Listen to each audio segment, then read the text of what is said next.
we have a serious shortage of undergraduation seats and a post-graduation seats. Let's look at, that is the reason why all the corruption happens, all the scandals in medical education, why it happens? Because there are very few seats. If 10 lakh people apply, if there are only 60,000 seats, naturally there will be a lot of money changing hands.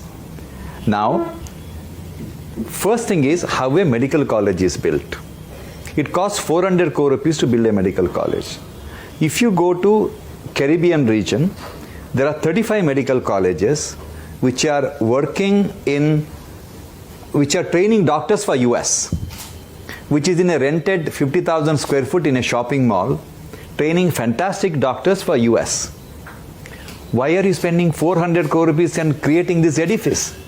It is ridiculous. All over the world, medical colleges do not have this rigid requirement.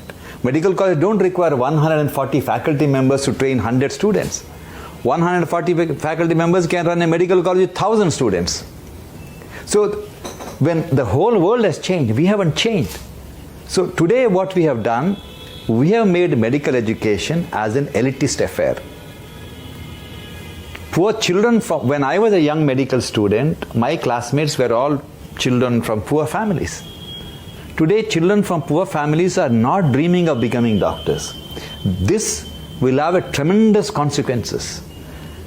Outstanding doctors across the world with magic in their finger, most of them come from deprived background. Because these are the kids with the fire in the belly to work for 24 hours to change the rules of the game. If children from rich families become doctors, they opt for radiology, dermatology and other specialties where they can go home at 5 o'clock.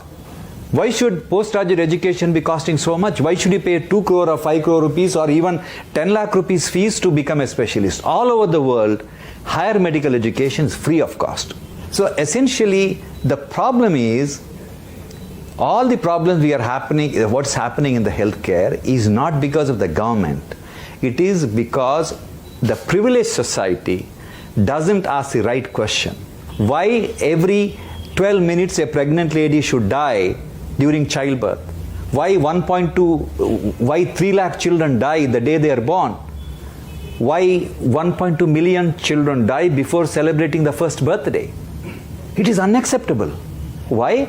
Because we are not asking the right questions. Statistically, if these pregnant ladies had a very good antenatal checkup, 14 to 15% of them need cesarean section.